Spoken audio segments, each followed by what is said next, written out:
इथे फक्त दागिने नाही तर पिढ्यानपिढ्यांचा विश्वास मिळतो. परंपरेची झळाळी आणि विश्वासाची खात्री.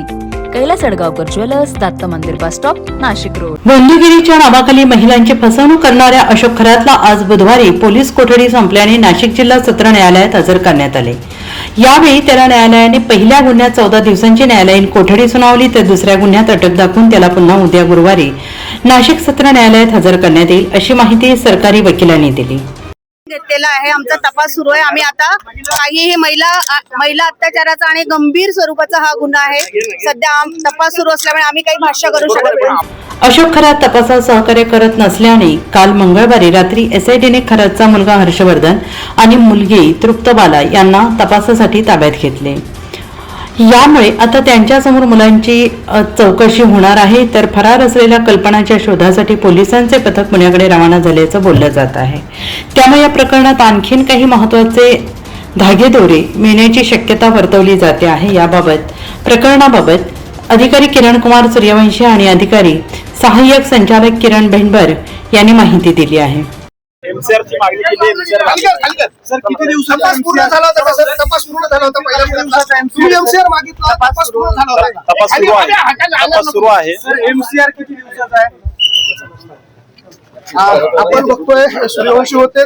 अशोक खरात विरोधातील आजच्या सुनावणीआधी सरकारी वकील अजय मिसर यांनी खरात विरोधात एसआयटीची केस लढण्यास असमर्थता दाखवली.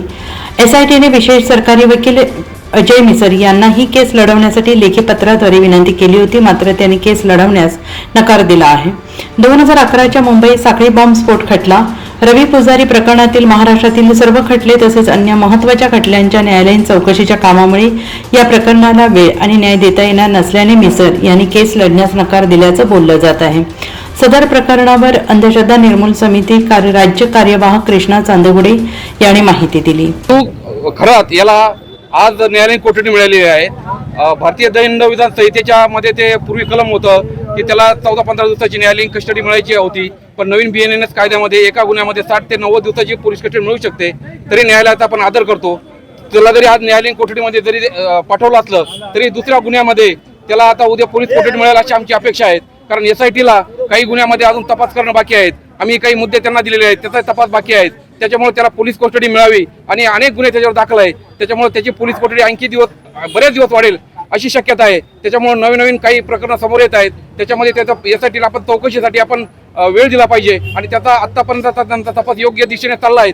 तो अधिक योग्य दिशेने चालेल आणि या बंधूला अधिक कडक शिक्षा होईल आणि समाजामध्ये एक आदर्श जाईल. बंधू बाबावर वचक बसेल असं आमची या निमित्ताने आम्हाला वाटतंय. खरं तर मांसाहार करावे की शाकाहार करावा हा प्रत्येकाचा वैयक्तिक भाग आहे. घटनेने तो प्रत्येकाला स्वातंत्र्य दिलेलं आहे.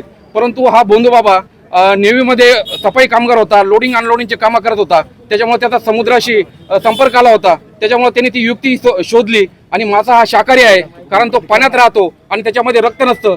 ज्याच्यामध्ये रक्त नसतं तो शाकाहारी प्राणी आहे असा त्याचा दावा होता आणि तो जैन लोकांना तो ते खाऊ घालत होता. खरं तर हे जैन लोकांच्या व्यक्ती स्वातंत्र्याच्या विरोधात होतं. त्याच्यामुळे तो गुन्हा करत होता असं आम्हाला वाटतंय आणि त्याच्या विरोधात आणखी कारवाई व्हावी या निमित्ताने असं सांगावं वाटतंय.